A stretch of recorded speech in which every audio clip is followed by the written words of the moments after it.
This is Vincent, and today we're talking about something that should be common sense but has somehow become the most dangerous advice a man can follow: the idea that giving up your career will save your relationship. I want you to picture something specific. I've watched a pattern unfold over the last several years among men I know personally, men in their early to mid-30s, some pushing into their late 30s and early 40s, who were offered promotions, leadership roles, relocations to cities where their careers would have exploded, and they turned every single one of them down. They stepped back from businesses that had taken a decade to earn. They did this because their wife, or their girlfriend, sat them down and told them they needed to be more present, that the career was pulling them away, that if the relationship mattered, they'd prove it. And here's the specific image I want you to hold in your mind. A man who once walked into every room with purpose and direction, now sitting on a couch at 2 p.m. on a Tuesday, scrolling job boards in silence, while his wife is in the next room texting someone. He's 36. He used to lead engineering teams, or manage client portfolios, or close deals that paid for the house they're both sitting in. Now he's refreshing LinkedIn and wondering where the momentum went. I've watched this happen to 4 men I know personally. The industries vary: tech, finance, consulting, anything with demanding hours and upward trajectory. But the ending is always the same. Most people hear this setup and they think it's a noble trade: career for love, ambition for family, success for connection. That's what therapists will validate. That's what her friends will tell you at the dinner table. That's what every romantic comedy and cultural narrative has conditioned you to believe: that the man who steps back is the man who truly loves. But there's a pattern hiding underneath these stories that nobody wants to name out loud, because naming it would mean admitting something deeply uncomfortable about how attraction actually works. It would mean acknowledging that the sacrifice didn't save anything. It accelerated the collapse. By the end of this video, you're going to understand, with data, with real stories from real people, and with a framework you can carry with you for the rest of your life, exactly why this sacrifice backfires almost every single time. And once you see it, you cannot unsee it. You'll recognize it in couples you know. You'll recognize it in your own history. And if you're standing at this crossroads right now, you'll have the clarity to make a different choice. Stay with me. I call this the collateral equation. In every long-term relationship, there is an unspoken balance of what each partner brings to the table. Not just emotionally, not just in terms of love or affection or shared history, but structurally. Income, ambition, career trajectory, status, social proof, demonstrated competence in the world outside the 4 walls of the relationship. These aren't romantic factors. Nobody writes them into wedding vows. But they are structural factors, and they operate with mechanical precision whether anyone acknowledges them or not. Here's what the collateral equation states. The moment you voluntarily remove your primary structural asset from the relationship, which for most men is their career, their drive, their visible upward trajectory, you don't become more lovable. You don't become more secure as a partner. You become more vulnerable. You've effectively handed over your collateral and gotten nothing contractual in return. No guarantee, no binding agreement that the sacrifice will be honored. Think of it like co-signing a massive loan and then immediately quitting your job. The bank doesn't sit back and admire your generosity. The bank doesn't commend your selflessness. The bank panics, because the collateral that backed the agreement just evaporated, and now the entire structure is exposed. Through this lens, the man who steps down from his position to be more present isn't making the romantic gesture he believes he's making. He's liquidating the very asset that created his partner's sense of security. And if we're being honest about the mechanics of attraction, often the asset that generated a significant portion of her attraction to him in the first place. This isn't cynical. I want to be clear about that. This is structural. And the structure doesn't care about your intentions. It doesn't care that you meant well. It doesn't care that you cried when you made the decision, or that you genuinely believed you were choosing love. The structure responds to inputs and outputs, and when you remove a critical input, the output changes. What makes this particularly destructive is that the dynamic operates beneath conscious awareness. Neither partner usually recognizes what's happening in real time. She doesn't wake up one morning and think, his career trajectory has diminished and therefore my attraction is recalibrating. He doesn't think, I've removed my structural leverage and now the power balance has shifted. It only becomes visible in retrospect, months or years later, when the relationship has already deteriorated past the point of repair, and both partners are sitting in confusion, genuinely unable to explain what went wrong. Now, I want to be careful here, because this framework can easily sound like I'm reducing love to a cold transaction. I'm not. Love is real. Connection is real. The desire to build a life with someone is one of the most powerful forces a human being can experience. But I am saying, there's a mechanical layer underneath every relationship that operates whether you acknowledge it or not, like gravity operates whether you believe in physics or not. And I want to show you exactly how this plays out in practice, with real stories, real numbers, and real consequences that will make the collateral equation impossible to dismiss. Let me sketch a picture for you. Before I go further, and I think this is important to establish, this is not a rant about women. This is not a manifesto against marriage or commitment or partnership. This is not bitterness dressed up as analysis, and it is not rage content wearing a blazer. This is a calm, evidence-based dissection of a specific pattern I've watched destroy good men who made a decision that felt like love but functioned like surrender. These were men with good hearts who followed advice that sounded right and watched it produce results that were catastrophic. If you're looking for someone screaming into a microphone about how terrible women are, you are in the wrong place. This is a scalpel, not a sledgehammer. And I'm using it carefully because the men I'm describing deserved better than what happened to them, and the only way to prevent it from happening to more of them is to name the pattern with precision. I've been on the wrong side of this equation myself, and I'll share that story with you later in this video because I think you need to hear it from someone who isn't just theorizing. But right now, I want you to meet someone, because what I'm about to describe isn't theory. It isn't a hypothetical I cooked up to prove a point. It's something I watched happen to a friend of mine in real time, over 18 months, and the way it ended will stay with me for a very long time. Let me tell you about Marcus. When a man sacrifices his career trajectory for a relationship, the initial response from his partner is almost always gratitude, relief, sometimes even tears of appreciation.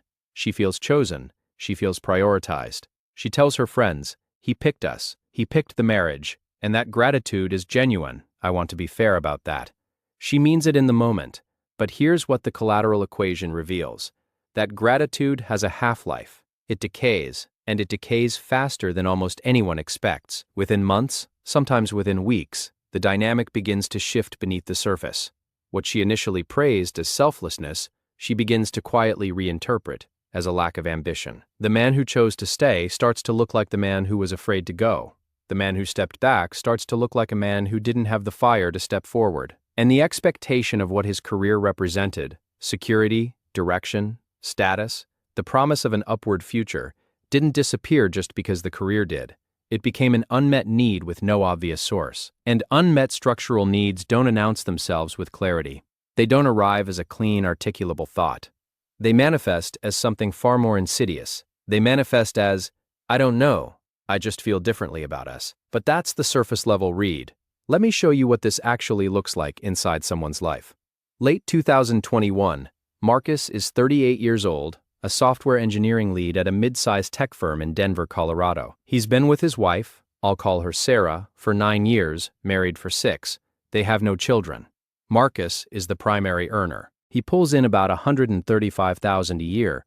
Sarah works part-time as an office manager at a dental practice, bringing in roughly $38,000.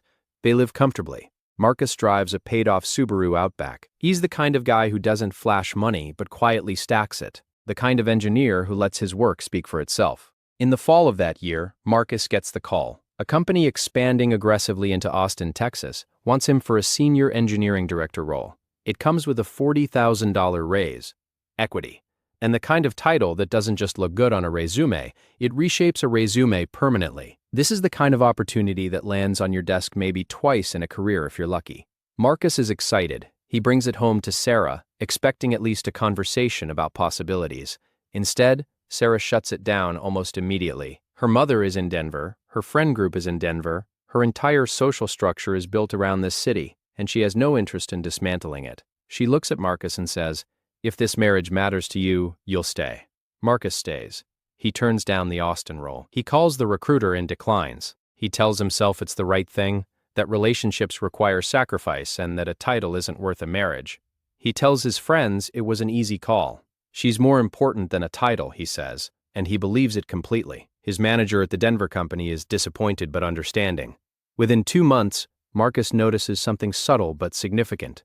He's been quietly passed over for a project leadership role that would have been automatic before the Austin situation. His internal reputation has shifted. The career momentum that had been building for years doesn't just pause, it stalls. The trajectory flattens. And at home, The gratitude window is already closing. 6 months after he turned down the Austin role, Sarah starts making offhand comments, small ones at first. You're home a lot. Have you thought about going back to the gym? You used to go every morning. My friend Kelsey's husband just got promoted to VP. Isn't that crazy? Each comment lands like a small paper cut.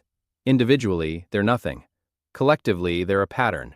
Marcus starts to feel a distance he can't quite put into words. They argue more frequently, but always about surface-level things. Dishes left in the sink, who forgot to schedule the car maintenance, the tone of voice someone used at breakfast. The real issue is underground, running like a current beneath every interaction, and neither of them has the vocabulary to name it.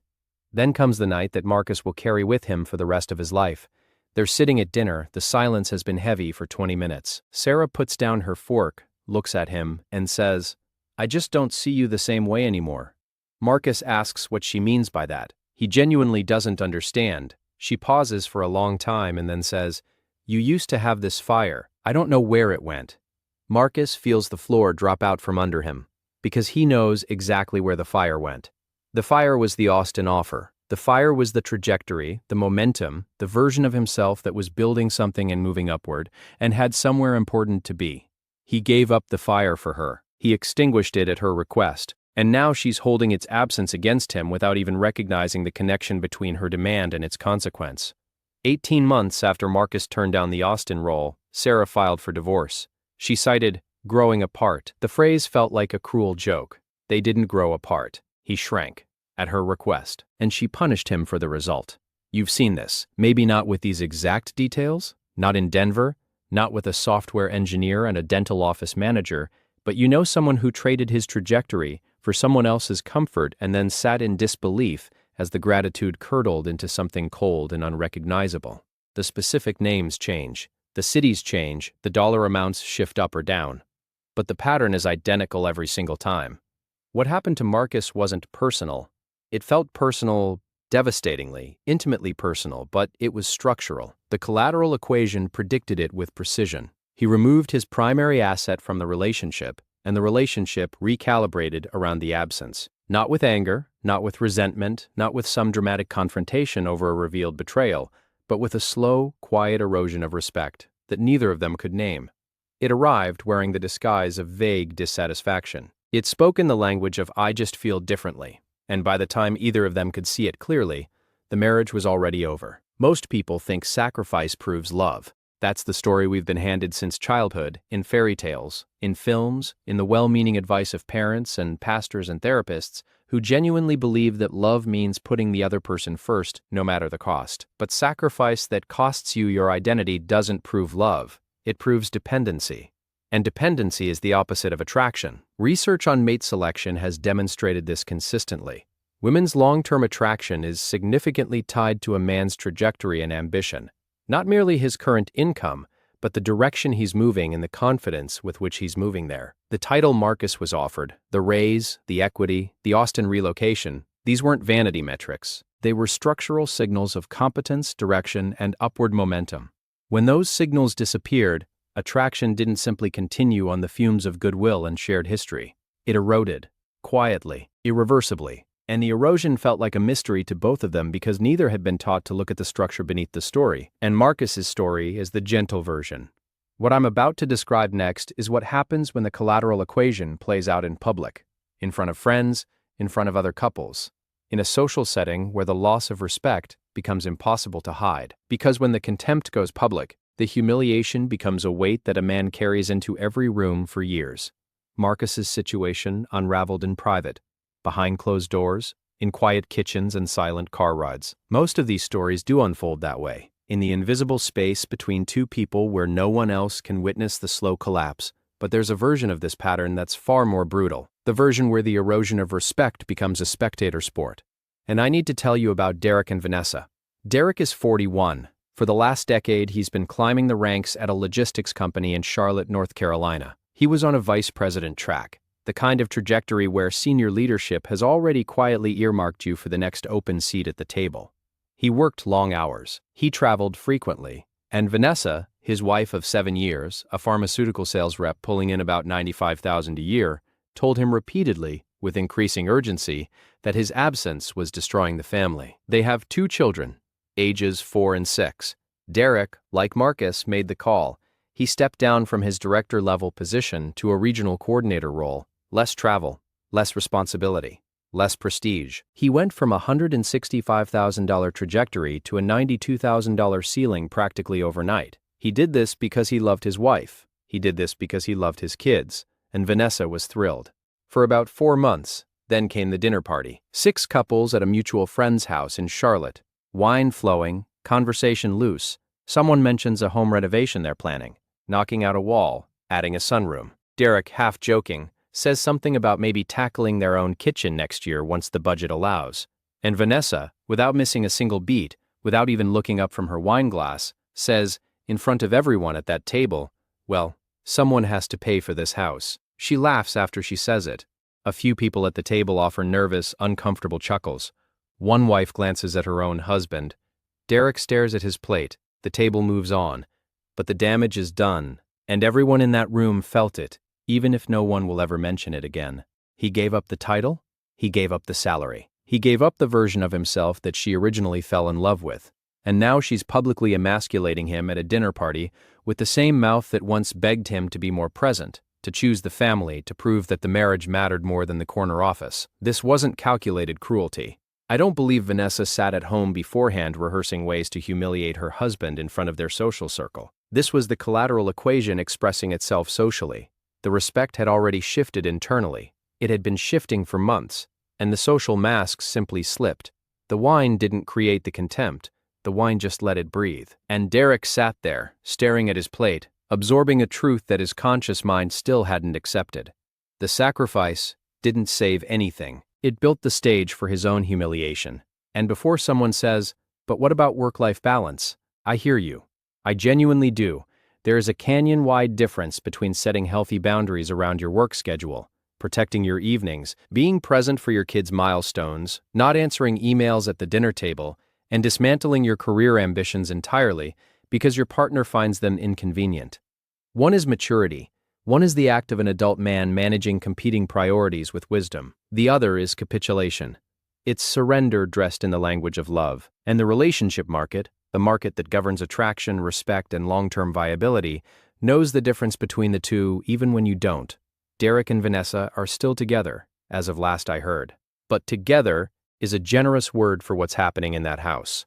And if you think the private erosion and the public humiliation are the worst outcomes of this pattern, you haven't yet considered what happens when the man who sacrificed everything realizes he's also now competing in a marketplace he voluntarily exited, a marketplace that has no interest in grading him on his good intentions. Here's where the pattern becomes systemic, where it stops being about individual relationships and individual couples, and starts being about the structure these men find themselves trapped in if the relationship ends. Because when a man sacrifices his career for a relationship and that relationship fails anyway, which, as we've seen with Marcus, as we've seen with Derek's slow-motion unraveling, it very often does, he doesn't just lose the partner. He re-enters a dating marketplace that has fundamentally transformed since the last time he was single. And this marketplace is absolutely merciless about exactly the things he just gave up. Let me give you the numbers, because the numbers are staggering. Dating apps are now the #1 way couples in America meet. 39% of heterosexual couples who got together in 2017 met online, up from 22% in 2009. This isn't a fringe supplement to traditional dating anymore. This is dating. This is the primary arena. And within this arena, the competition is not theoretical. It is mathematical. 75% of Tinder users are male. Women swipe right on 7% of profiles. Men swipe right on 46%. If you're a man re-entering this system, you are facing a 6-to-1 gender ratio filtered through an algorithm that prioritizes exactly 2 things: physical appearance and perceived status. And if those numbers aren't sobering enough, consider that 57% of dating app users report difficulty finding someone they consider interesting or attractive, and 40% say the platforms are too focused on physical appearance and surface-level metrics. The collateral equation doesn't just operate inside your relationship, it operates in the marketplace you'll have to re-enter if the relationship collapses. And the man who stepped down from a directorship to a coordinator role, who traded a $165,000 trajectory for a $92,000 ceiling, who has a 2-year gap in career progression on his resume, and a story he can barely bring himself to tell. That man is walking back into a system where status signals are everything, and he just voluntarily demolished his. A man at 34 with a managing director title and visible upward momentum is not the same candidate in the dating marketplace or the professional marketplace as a 36-year-old who stepped backward, stalled out, and now has to explain the gap to recruiters and potential partners alike. The marketplace doesn't grade on intention. It doesn't award bonus points for sacrifice. It grades on signal, and his signal just went dark. And here's what most people miss about this compounding effect. He's not just competing against his former self, the version of him that existed before the sacrifice. He's competing against every man who didn't make that sacrifice. Every man his age who kept building while he was shrinking. Every man in his cohort who took the promotion, moved to the new city, built the business, and now carries the structural signals that the marketplace rewards. The marketplace is relative. Your position is always measured against the field. And he just moved himself to the bottom of his own cohort, voluntarily. But the marketplace pressure, as brutal and unforgiving as it is, isn't the deepest cut. There's something that happens internally, psychologically, to a man who knows in his bones that he traded his potential for someone else's comfort and got absolutely nothing in return. It's the part of this pattern that's hardest to talk about and hardest to recover from. The external losses, the career stall, the marketplace disadvantage, the public erosion of respect at dinner parties, those are painful, genuinely, deeply painful. But the internal damage is where this sacrifice does its most permanent work. The external wounds are visible. The internal ones are silent, and they reshape a man's psychology in ways that can take years to undo. Let me introduce you to one more man. Let's call him Jason. He's 34, a mid-level accountant in Milwaukee. Solid career, not glamorous, not the kind of thing that turns heads at a cocktail party, but it's stable, it's upward, and he's good at it. He gets offered a managing director opportunity at a firm in Chicago. This is the leap. Real money, real authority. The kind of role that separates the mid-career grinders from the men who actually build something. His girlfriend of 2 years, they aren't even married, no kids, tells him she can't do long distance. She says, "If you take this, we're done." Jason stays, he turns down Chicago. He tells himself he chose love over money, and he frames it as a mature decision, the decision of a man who knows what matters. 7 months later, she leaves him for a personal trainer she met at her gym. A personal trainer. The man she chose over the man who chose her didn't sacrifice anything.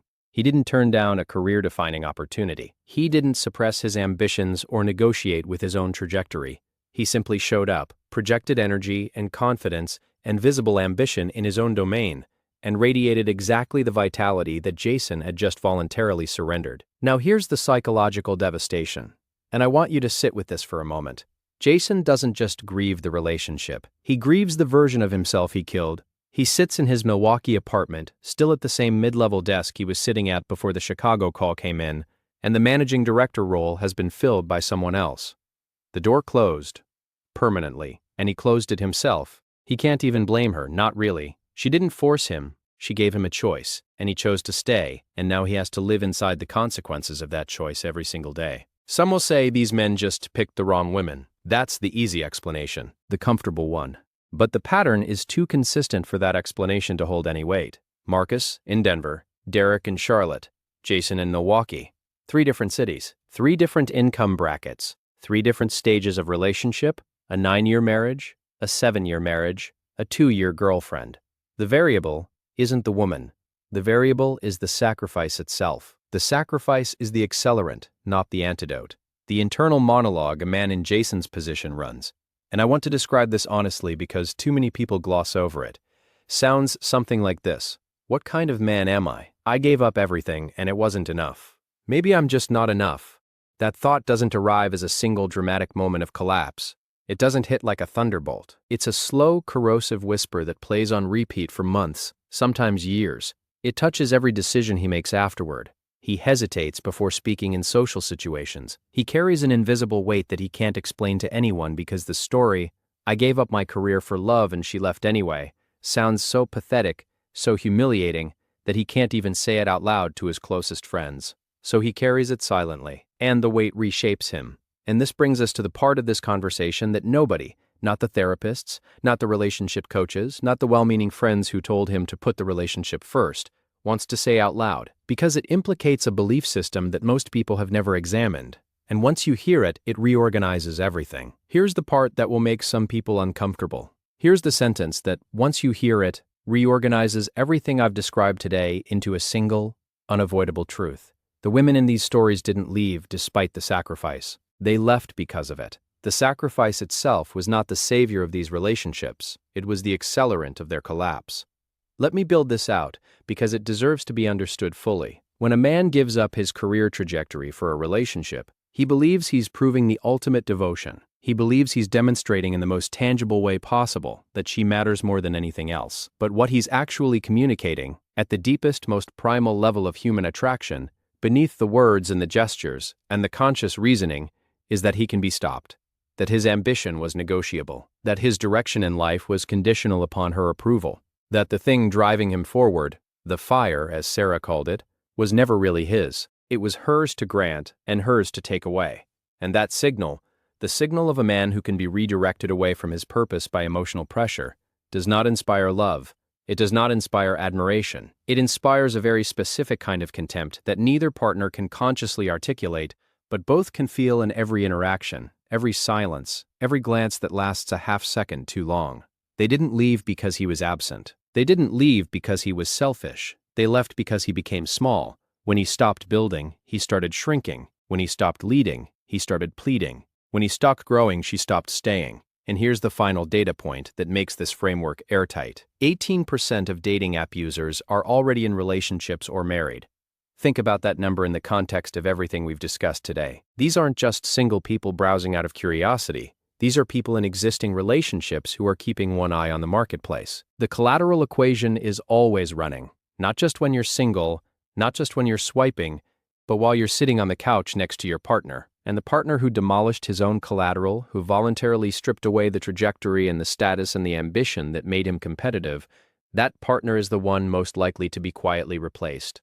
Not with drama, not with a tearful confession, but with a slow, invisible reorientation of attention towards someone who still has what he gave up. Like Marcus heard from his own wife, "You used to have this fire. I don't know where it went." She was describing the collateral equation in real time. She was naming the absence of the exact structural asset he had voluntarily surrendered. She just didn't have the language for it. And neither did he. Consider that for a moment. Not as an attack on anyone, not on Marcus's wife, not on Vanessa, not on Jason's girlfriend, but as a structural observation about how human beings actually operate when the romantic narrative is stripped away and the mechanical reality is allowed to speak. The sacrifice was supposed to be the proof of love. It was supposed to be the thing that saved the relationship, that demonstrated commitment beyond question. Instead, it was the beginning of the end. Every single time. Not because these women were malicious, not because these men were weak, but because the architecture of attraction has rules that don't bend for good intentions, and the collateral equation enforces those rules whether anyone agrees with them or not. So, what does this mean for you, the man watching this right now? The man who's either been through this exact pattern and is sitting with the wreckage, or who's standing at the edge of this decision right now with a partner applying pressure, or who's already started to feel the slow pull to become less, to shrink, to quiet the ambition because someone told him it was the loving thing to do. It means the most important relationship you will ever protect is the one with your own trajectory, not your comfort zone, not your partner's comfort zone, your trajectory, the upward line, the thing you're building, the version of yourself that exists 18 months from now if you don't stop. The man you are becoming if nobody interrupts the process. Because here's the reframe that changes everything. The men who refuse to sacrifice their careers for a relationship aren't selfish, they aren't cold, they aren't emotionally unavailable or incapable of love. They're structurally intelligent. They understand, whether they can articulate it in these terms or not, that the best thing they can bring to any relationship is a man who is still becoming something, still climbing, still building, still on fire with the kind of directed energy that drew their partner to them in the first place. You didn't lose the relationship because you were selfish. The relationship was lost the moment you agreed to become less. The men who walk away from this trap aren't cold. They're awake. They understand that the greatest gift you can offer another person is a man who hasn't abandoned himself. When they stopped chasing approval, they found clarity. When they stopped performing sacrifice, they found strength. When they stopped dismantling themselves, they found peace. I'll be honest with you, and I think I owe you this honesty after everything I've laid out today. I've been on the wrong side of this equation. In my late 20s, I was in a relationship where I quietly shelved things I cared about. It wasn't a single dramatic sacrifice, not a single Austin offer or Chicago opportunity that I can point to and say, that was the moment. It was a series of small surrenders. A project I didn't pursue because she thought it was too risky and the conversations about it made her anxious. A move to a different city I didn't make because she was comfortable where we were and I didn't want to be the one who disrupted things. A version of myself I slowly, carefully packed into a box and slid under the bed because keeping the peace felt easier than keeping the fire. I told myself I was being a good partner. I told myself this was what maturity looked like, choosing stability over ambition, choosing her comfort over my restlessness. But what I was actually doing was dismantling the man she'd originally been drawn to, one small concession at a time. And neither of us noticed it happening until the distance between who I was and who I had been became too vast to bridge. When that relationship ended, which it did, because they always do when the equation is that far out of balance, I didn't just have to rebuild the relationship. I had to rebuild me. The career momentum I'd quietly let slip, the confidence I'd traded for quiet dinners and conflict avoidance, the ambition I'd learned to whisper about instead of declare, the man I'd been before I started negotiating with my own potential.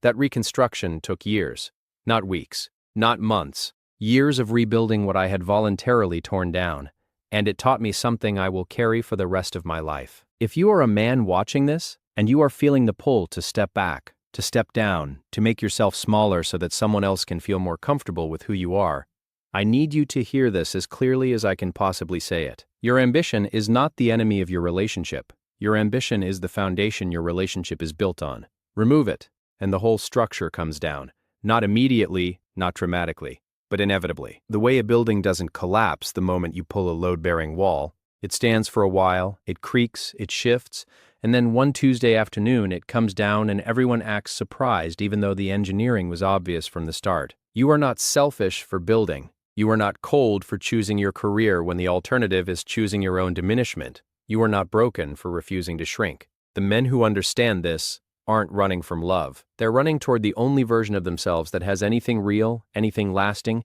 anything structurally sound to offer another human being. Not bitter, not broken.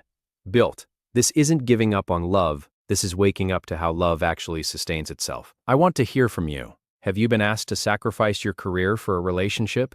Did you do it? What happened next? Or did you refuse, and how did that change the dynamic? Did you recognize the pattern while it was happening, or only in hindsight? Drop your story in the comments. This conversation matters far more than any single video, and every story you share adds evidence to a pattern that too many men are still walking into blind. If this is the kind of analysis you've been looking for, not rage, not platitudes, not someone screaming at a camera, but frameworks that actually explain what you're seeing in the world around you, then subscribe. This channel exists to give you the language for patterns that most people feel in their gut, but can't articulate with their words. And when you can name the pattern, you can navigate it. When you can see the structure, you can build within it instead of being crushed by it. Never let someone convince you that becoming less is the price of being loved. The price of being loved, the real price, the one that actually works, is becoming more, and finding someone who can handle the altitude.